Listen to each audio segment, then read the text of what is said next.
èmi ò mọ̀ sí mọ̀gbà tí wẹ̀lìwẹ̀lì yóò tó dá o. Ìbàdàn nílé olúyọ̀lé nílé ọmọ ọlọ́jọ́ bí ni wọn bá sì mọ̀ lọ. Títí lọ pé Àríkẹ́ ó kú ọjọ́ bí òní, happy birthday to you o. Ìbànújẹ́ ayé ò ní kàn ọ́, kó o sọdún nínú ọdún láyé, kó o sọdún nínú ọrọ̀ mọ́rọ̀ láyé, kírekóre lédè ọ̀ kíbi yóò mọ̀ yà lójú ọ̀nà rẹ lọ́jọ́ gbogbo.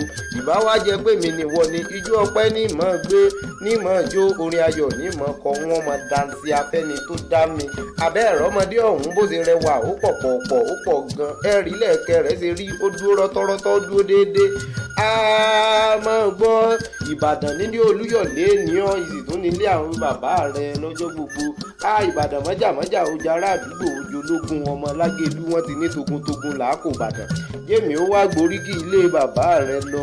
Ẹ̀yin lọmọ ẹ̀sọ́ dùn lóyè, ọmọ lóògùn ó jìn ìṣẹ̀rù gbógun jìnjìn ọmọ lágẹ̀lú.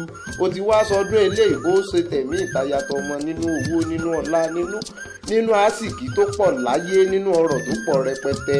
Àròyé ń kí ọ congratulation, abọ́ dúpẹ́ adùwọ́ lọ́gùn ẹnu alẹ́ ṣeun àfọpẹ́ fún muttiyah, happy birthday to you.